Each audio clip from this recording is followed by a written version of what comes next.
Oh, fucked it again. Well, anyway, ladies and gentlemen, welcome back to All for United. We got a draw, which I'm pretty pleased with. I was quite happy with the pressing today. I was saying backstage, Aaron Wan-Bissaka obviously gave away a bit recklessly a challenge and obviously gave away that penalty. And really, I mean, in hindsight, we could have come out winners today. But look, we'll take the draw. I think that was more than anyone was expecting. But listen, we've got lots to go through today. Yeah, we'll see you on the other side.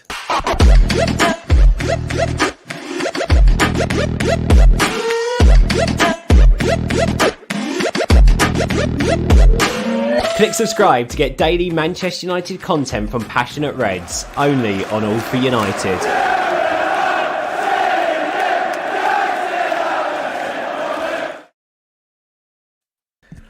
Welcome back, everybody. Hello, James. Hello, Alex. Hello, Andrew. Good to have you on, boys. And look, as I was saying, a point gained, really. I think we were all expecting a huge loss today, I think. We were a little bit worried going into the game, and it didn't turn out too badly. James, what were your thoughts today? Do you think we pressed a lot more than what we're used to seeing, and that just means good things to come? We did for the first 10 minutes. Then we just sort of got a bit fragmented, got a bit tired of chasing shadows because we were pressing to not very much effect, really. Chelsea are that good on the ball that you're going to have some Liverpool-style pressing. It's going to have to be elite standard to do anything. And for 90 minutes they passed us off the park, really, which they do to a lot of teams. It's not necessarily a bad thing, but a point's a point. You take the positives out of it. I'd have definitely taken a draw before the game, given how both teams are doing. Performance left a lot to be desired, but obviously we'll cover that. But you can't be too negative going to Stamford Bridge and getting a point in this context. We don't even have a real manager yet.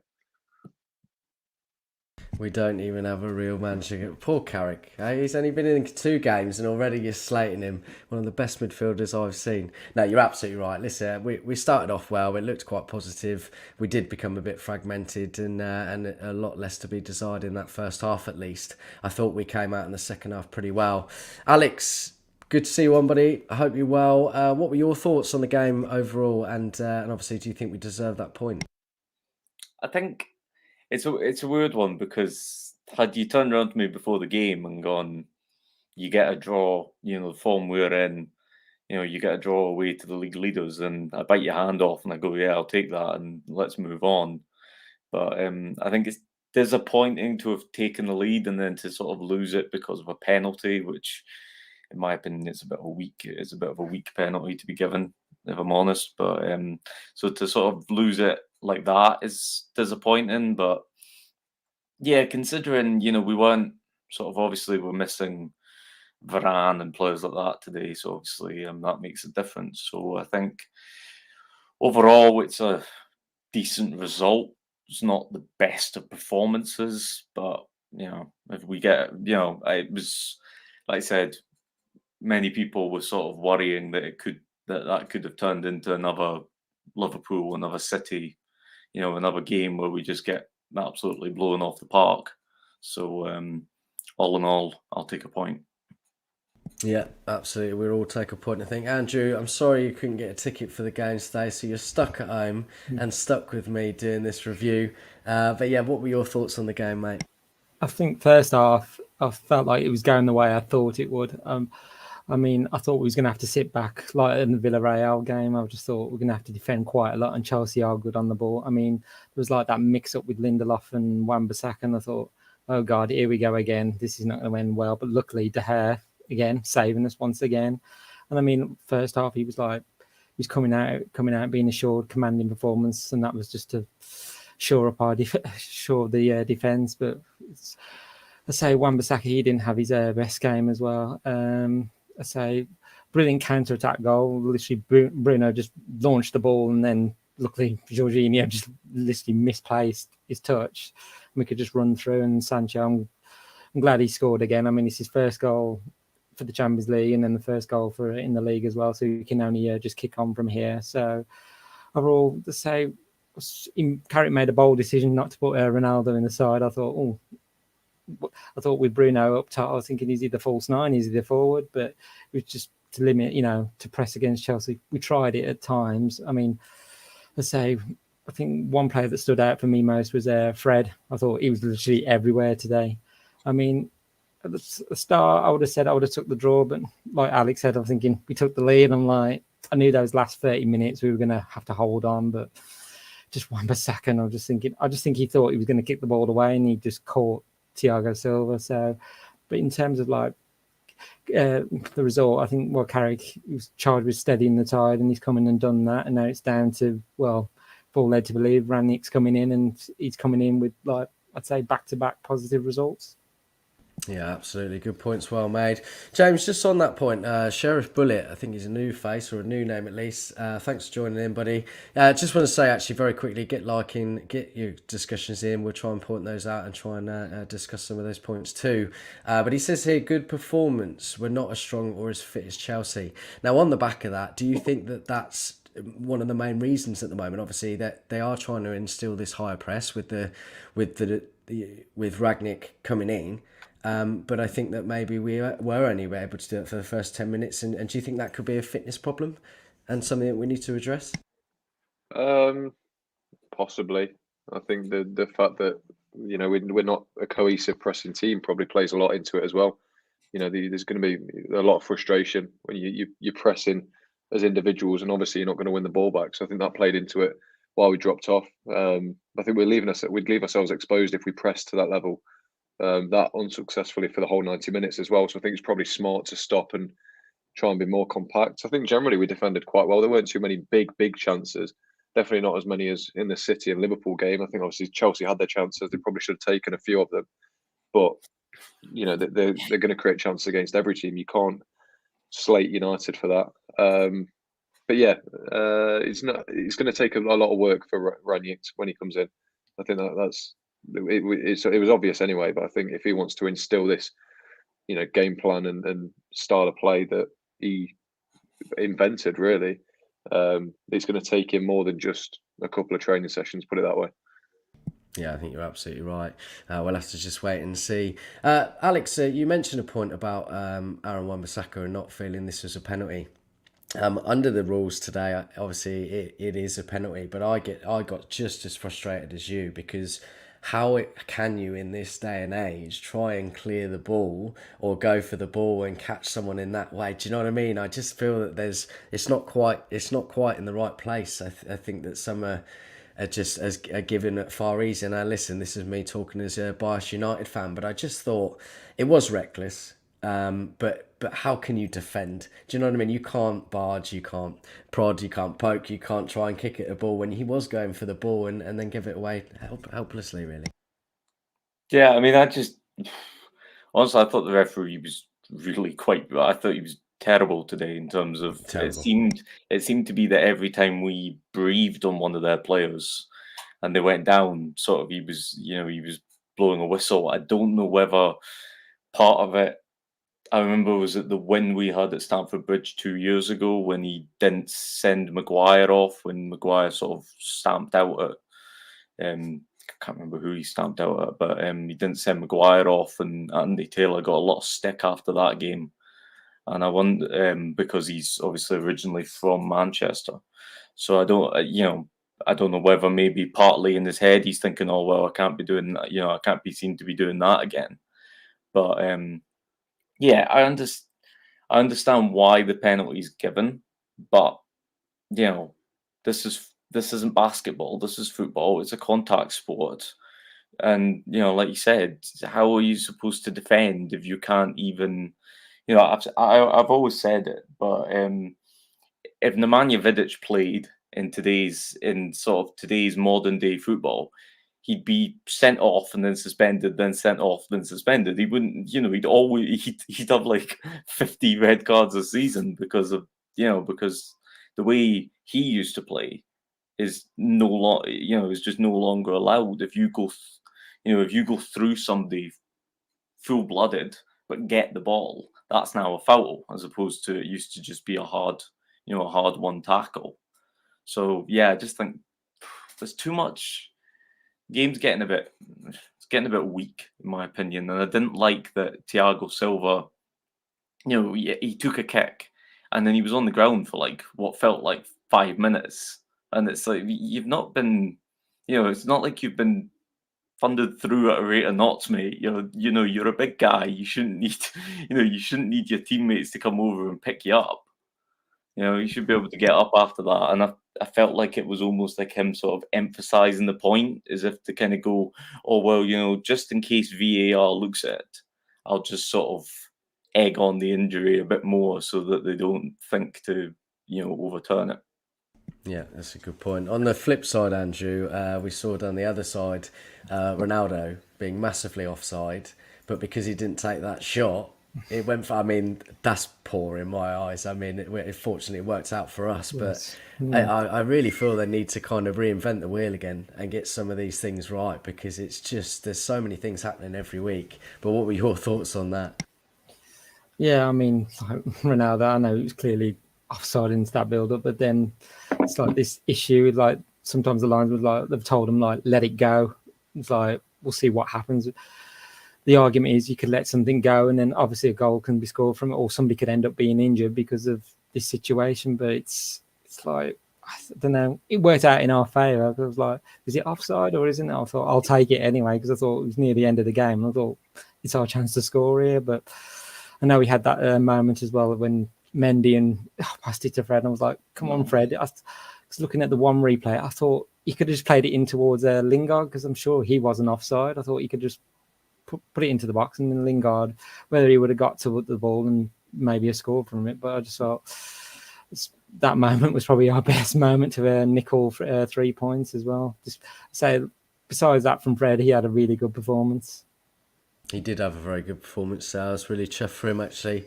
And you know what? I've said this before. We've all said this before, and I'm sure you've all had the same conversations. There is a very good player in there, and I think that this is why he's going to suit that new style of play, because he is, his tenacity is unbelievable, and he really showed that today. There were a couple of sort of misplaced passes that he needs to get right. That's rule number one, isn't it? And with the shot as well, he did the right thing to shoot. But why chip him? I have no idea, and it's just unfortunate. Just put your foot through it, and that's exactly. And we were saying that last year about Rashford, weren't we? Put your foot through it when he doesn't. I think Lingard was offside, and I think somebody had cut off the obvious pass, which would have, I'm sure, would have been to Ronaldo. Because even if you've got Ronaldo at the edge of the box stepping inside, you're probably still fancying them. But do you want to know? It reminded me a bit of. This is going way back, but it reminded me a bit of the Bayern Munich match in the Champions League under Moyes, when Welbeck went clean through, and Neuer sort of half lowers himself, and then Welbeck tried to chip him, and Neuer just went and just caught it. And I just remember as Welbeck was running back, I remember Rooney looking at him and kind of going, what are you doing?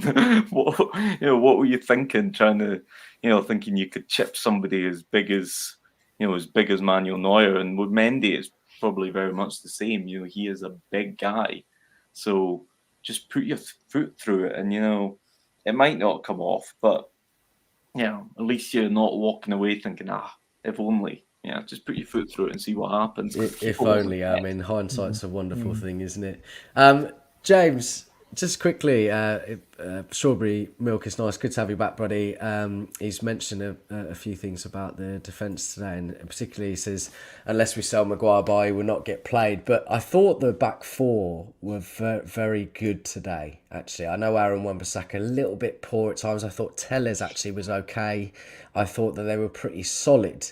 But what were your overall thoughts on the defensive line today? I think that they're probably massively helped by the fact we played three older midfielders in front of them. I think when they were left exposed by the midfield, they did look very poor, very panicky. But luckily that didn't happen too often. There was a very solid bank in front of them, and Chelsea couldn't get in between the lines and really attack them. And obviously when they did get in between the lines, it was pretty easy for them to bypass the defence as well. So every game Eric Bailly plays, I buy less and less into this idea that he's one of our best defenders. I really don't think he is. I think he's far too erratic. He's got good recovery pace and he's good for a last-ditch tackle, but so is Wan-Bissaka. He's still not one of the best right backs in the league, is he? So you need more from him. He just, like I said, he's way too erratic. He's not that great on the ball. He's just concentration, discipline, just not there. So I think we missed Varane and Maguire today for that stability. Luckily, Chelsea didn't make us pay with the few chances they did create. But yeah, obviously they deserve credit. There was obviously some good moments in every single one of the defenders today. But I think had it not been for the three in front of them, it probably would have been it would have been in for a pretty torrid time. Put it that way. I don't disagree with you. I think you're absolutely right. Jacob's in agreement with you here. He is too unreliable, though. We've seen it recently versus City. He does have that in him, and you need a little bit more of a solid consistency. I think and, he's erratic. He is erratic. He's erratic is the way, and that's why a lot of the time I feel like that's where the injuries come from, because you do see sometimes where he just sort of, he sort of gets out of position, and he sort of, his body's always on the line. You can't question his sort of commitment to the cause. He's always willing to sort of put his body in the line to sort of block a shot. But a lot of the time he is so erratic, and he's he's so erratic and sort of getting across and making those blocks that a lot of the time that's where the injuries come from. He's sort of the master of his own downfall sometimes, because if he wasn't so sort of, if he didn't make some errors, then he wouldn't have to make some blocks, which have then led to him getting injured. So I was going to say, and plus in the game as well, he was bringing the ball out, and then he was starting to run into trouble, and then he was trying to turn back, and I thought he just got picked the ball off him. So I was like, he has got those moments where he can do brilliant things, or he'll just make one mistake, and then he's just put us all in trouble again. Yeah, very true. Just looking at our fixtures, actually, before we move back to the game, we've got Arsenal obviously next Thursday, but then we've got a pretty, I say easy, but games we should get, expect to at least draw or win.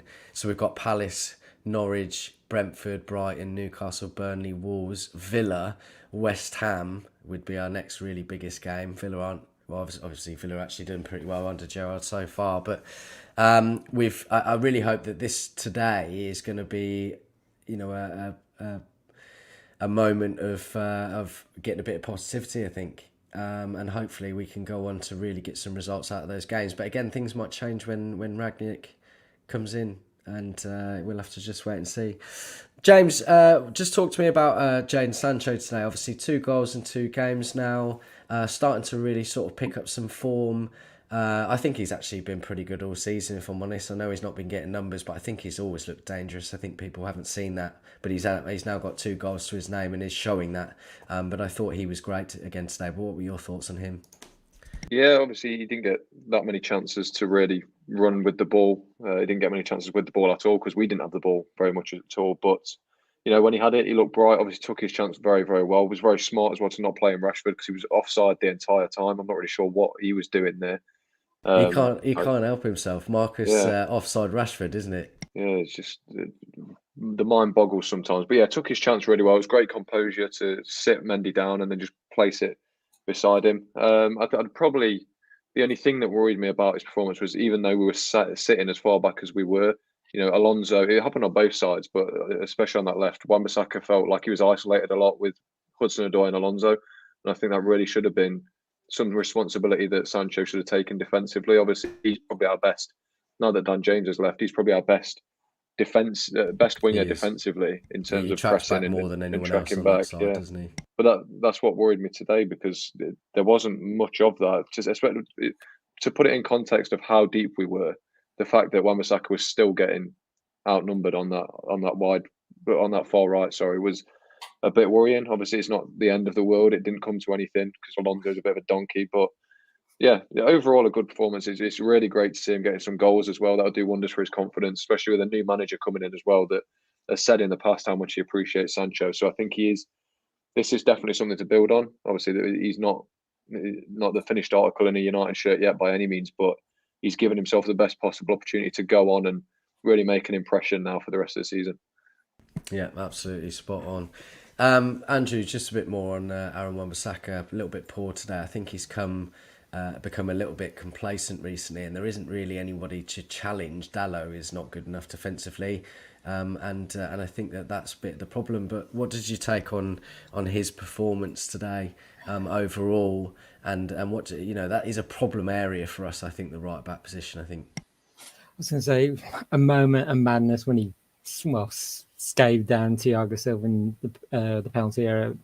Yeah, I just think he thought he was just going to kick the ball and sort of didn't realise Thiago Silva was there. And I mean, he's known for like making time in his tackles, but he couldn't have been more a clearer foul than on Silva. But I just felt like it was like a tepid display from him. He's like, I think he's lacking that confidence and consistency at the moment. And I mean, he did have that moment where he blocked Timo Werner, who was literally on goal, and he could have scored the winner if Wan-Bissaka hadn't just been there. But Wan-Bissaka, you just got to find that consistency at the back and also going forward as well. It's like, yes, he was getting on the attack, but sometimes he was like cutting in. I'm like, just get to the byline and whip a cross in. I know there's not many of our attackers in there, but one or two were in there, but whip a cross in, you never know. One of us could have got onto the end of it. But I say for Wan-Bissaka, like Luke Shaw, I think he needs that competition. I think we mentioned on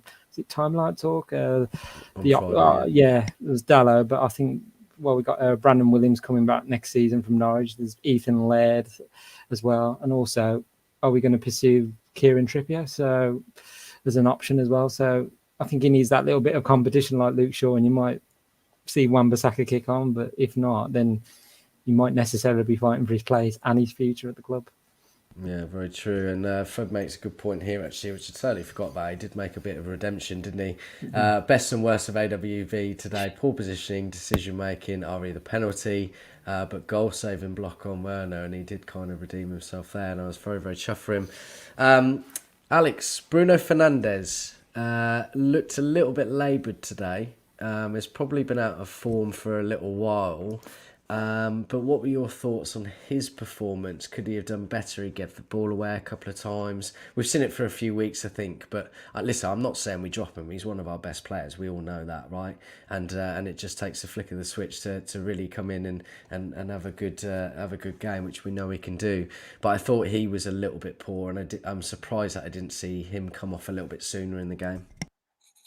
Yeah, it's like you said, it's sort of become an issue over the last few. I think it's now, they said in commentary, is it 14 games without a goal? Like that, that's unheard of considering sort of, obviously he still gets the assists. He got the But assists. Then again, his assists has gone up. I think his role has changed, really, hasn't it? Yeah. But, 14 games without a goal is sort of, and I don't know whether maybe it is a confidence thing. I think sometimes with Bruno, there's the element, I think, and I think is what he's doing at the moment, is because it's not quite working for him, because he's not quite in form, he's almost guilty sometimes of trying too hard. Like, it's like he's so desperate to sort of, get back to, his level. And I'm sure he's, he strikes me as the kind of guy who's got high standards of himself, who probably doesn't need told, you're not playing well. He probably expects those standards of himself constantly, whether that's, achievable or not. But yeah, I just feel like when he's, when things aren't quite going his way, he can get a bit desperate, and sometimes he can get a bit petulant as well. He can start, moaning at the referee just to, there's a time and a place for moaning at the referee, but, there's been times, maybe not necessarily today, but in the past, where when he's not having a good game, where it just sort of becomes a, bickering at the ref kind of, as opposed to sort of concentrating on his own game. So yeah, I think there's obviously something, the way sort of his lack of celebration the other night for the goals the other night has been pointed out by a lot of people. I don't think he's necessarily enjoying. I think, he probably, I don't know, he seems like the kind of guy who half blames himself for Ollie getting sacked because he's not been playing well. So part of him probably thinks, oh, well, And obviously I'd imagine. I think he wears his heart on his sleeve Yeah, in yeah, I every think that's scenario, it. doesn't he? And I Yeah, think you're absolutely right. I mean, he was very sort of animated when we lost the game against Watford, and yeah, he was very much, it's not him, it's all of us, And I do think he is affected by that. I think we've seen that whenever we've gone through poor runs of form. When Ollie was involved, I think Bruno was actually probably not playing so well then. Do you see what I mean? And he does yeah, very much. But you know what? That's a good thing. That is a good thing. You want to see a little bit of passion like that. I get you when you say about the petulance. Absolutely get that. And sometimes he needs to be able to learn to pick his battles. But it is good to see that. I wish I saw that from more players. Really. Oh yeah, if more, especially recently, there's sort of been an issue with a lot of our players where it's like, could you not just put in a little bit more effort? And you can never fault Bruno in terms of effort, but I think sometimes he could look after the ball a bit better. I feel like sometimes, you know, risk is part of his game. I get that he is a player who is going to take risks, but I feel like sometimes he takes risks that aren't always sort of necessary. There's not always a necessity to. You don't always have to go for that killer pass. Sometimes, we don't want sideways passes, but sometimes that is the better option. I think it was the other night, when it was still 1-0, and there's like 5 minutes left in the game, and he tried, he tried a ball through to Ronaldo that quite honestly was never coming off. And as a result, it sort of left us short and sort of Villarreal sort of hitting us sort of on the counter kind of thing. And it's like, in that situation, play the safer ball, keep the ball. You're 1-0 up. You don't need to take that sort of, go for the killer pass when you need to go for the killer pass. And I feel like sometimes he could look after the ball a bit better and not sort of, like I said, risk is part of his game. Sometimes he's a bit too risky. Yeah, I totally agree. A few people agreeing, saying in the comments that they're happy with the point and things can only get better. Tyrone here, very happy with the point. Things can only get better. Jarvis, good to see you both back. 1-1 was a good result. Absolutely right. We just have to wait and see. Arsenal, obviously a big game coming up next week, I feel. Obviously we had one today, but Arsenal is always a bit of a bogey team in the last couple of seasons. I'm going to Old Trafford and I'm absolutely desperate to get one over on Arsenal, but we'll have to see. Yeah, we'll have to wait and see. But James, do you share your sentiments with Bruno? Do you think he, something needs to happen, or something needs to change, or he's not being played in the right position, or he's just knackered? What are your thoughts on him? I think he's very much under the same spell that everyone else is. It's hard for him to play well when everyone around him is so poor. He doesn't get on the ball as much because we're not on the ball as much. We're not creating as many chances because we're just all playing so poorly. He should, in essence, have the perfect outlet for these risky balls in Ronaldo. And then if Ronaldo's not playing, he's got Cavani as well, whose movement is impeccable. But yeah, I think it's nothing necessarily on him. You watch him on the pitch, he's still very good technically, even with the small things that he does. There's no real drop in performance. We know his decision making isn't always the best, but that's what it's his decision making at times that also makes him so incredible. So not going to complain about that as such. I still think he's probably our most impactful player alongside Ronaldo. Like you said, his assist record speaks for himself. I think he's already got 5 in the Champions League or 6. So I can't really, as long as he's getting some involvement in the goals, I can't really complain about him not scoring. But yeah, I think we'll see if improvements become as a team, it'll make it easier for Bruno to play better because he's just simply not getting on the ball enough because we don't have the ball enough. Yeah, I totally agree with you. And we need to see an improvement in the whole team. As I said earlier, I think, and Alex alluded to as well, when the team plays poorly, Bruno doesn't tend to either. Max Kelly asked a question. We hadn't really spoken about Tellers yet, but what do we think about that Tellers performance? Personally, I thought he was very poor. Andrew, what do you reckon? I don't think he was poor, but I think he was better than, say, Wan-Bissaka and Lindelof. Well, he had his moments in the first half as well when there was that mix-up between Wan-Bissaka and Lindelof. I think Tellers, he was good defense. Well, I'd say he had some good moments. He was trying to get forward as well, and he was trying to put some passes together between him and Fred and the other players as well. But I just think I just want to see another level to Tellers, a bit like Luke Shaw. I mean, Luke Shaw, I feel like he's a bit out of form at the minute, and from the Euros, I just think Tellers and Luke Shaw need to push each other to be the best. And with Rangnick coming in, I'm like, well, they both want to impress. I don't know whether Tellers has done enough to. I don't know whether Luke Shaw is going to be back for Thursday. I know he's second concussion he's had now, and I'm just thinking they're just going to give Shaw a bit more time just to get back and feel better. Should do, and then I just think it's just give maybe Tellers needs a few more games, and he'll grow into the matches and be more better. Well, defensively and offensively as well. So it's I think not quite seen the best of Tellers as yet. I know the reason. Well, he was in such good form when he played for. I think we bought him from Porto. Yeah, I was thinking. I knew it was a Portuguese team. I was thinking, which one is it?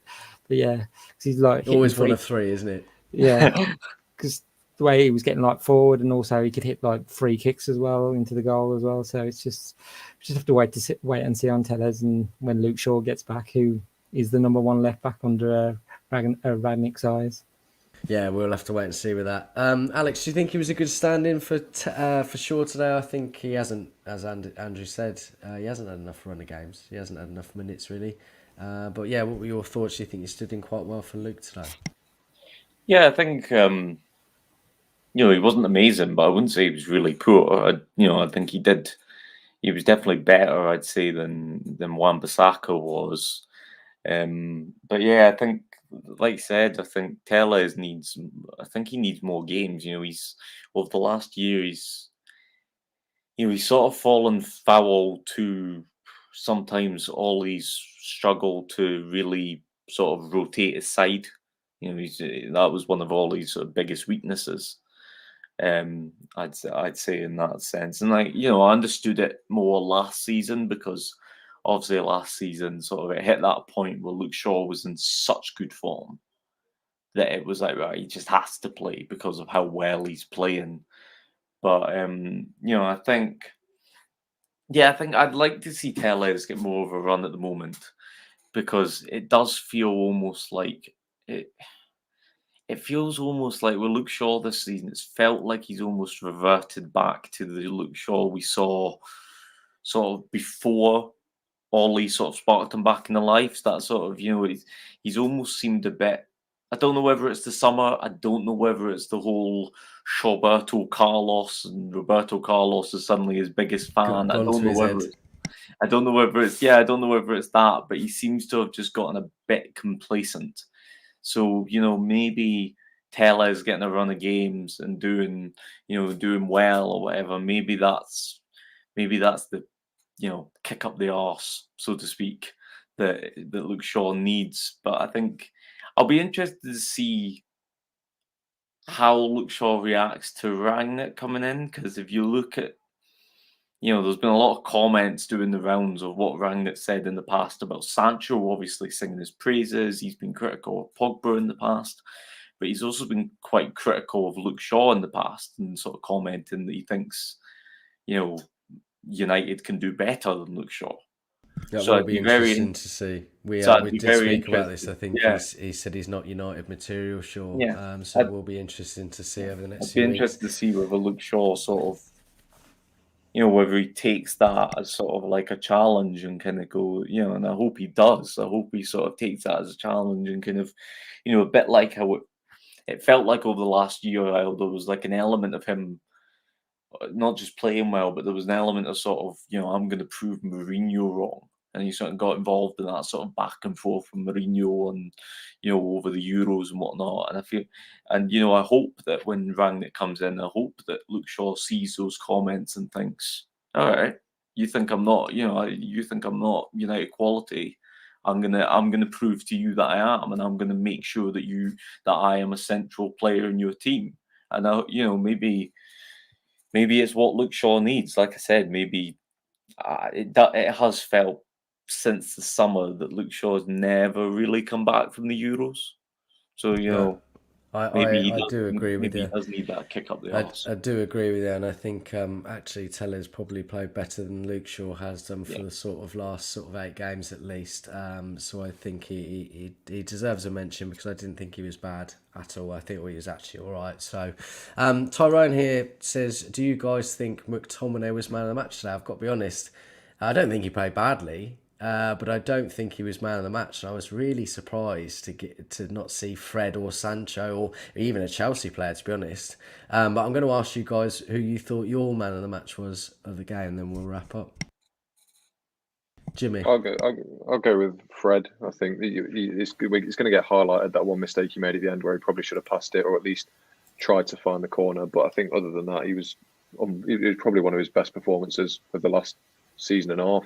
I think he was really, really good today, and I think it's very promising, the performance he put in for the manager that we're about to get in. I thought held us together at times. I laughed when I saw McTominay's name come up. I thought he was all right. He was probably good for his standards. We all know he's a bang average player, so yeah, great, well done for him. But Fred was the best midfielder on that pitch today, no doubt, for either team. Yeah, I totally agree with you. I was very shocked, and I thought he was excellent today. And I really, honestly, I'd love nothing more than for Fred to really come into his own. As I said earlier, I think he's a good player on his day, and I want to see that more. But I thought he was excellent today. Andrew?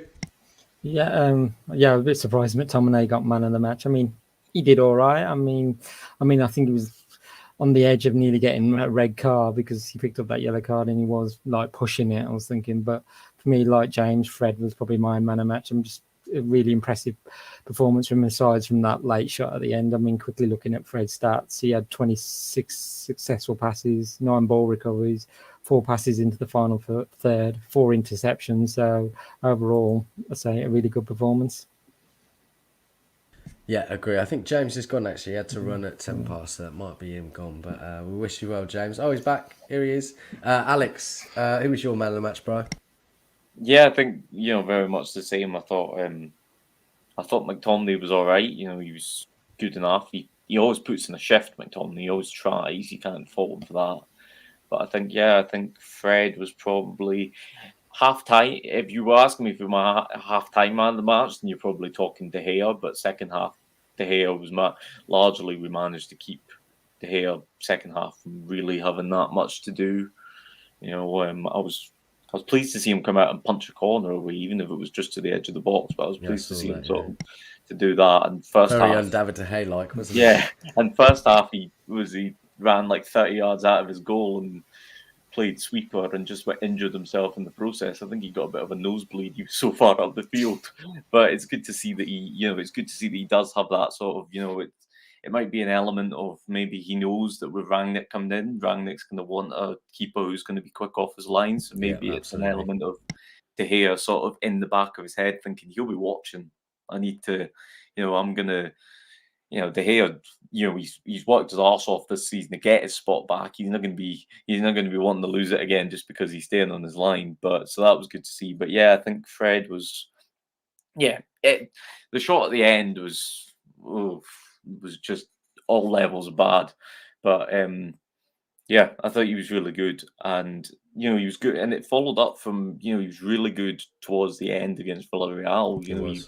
He played a massive part in, especially that first goal with that pressing. And I think, I feel like I almost laugh a little bit when I see a lot of the Fred sort of critics online sort of going, oh, well, he's going to get sold under Rangnick. I think Rangnick we were saying this the other day, will love weren't him. we, Andrew? We think he's going to thrive under Rangnick. I think Rangnick will love him because Rangnick wants that. Like, Fred there's limitations in his game. There's, like you said before, there's certain passes, simple passes sometimes that he misplaces that he really needs to sort of, sort himself out in that regard. But in terms of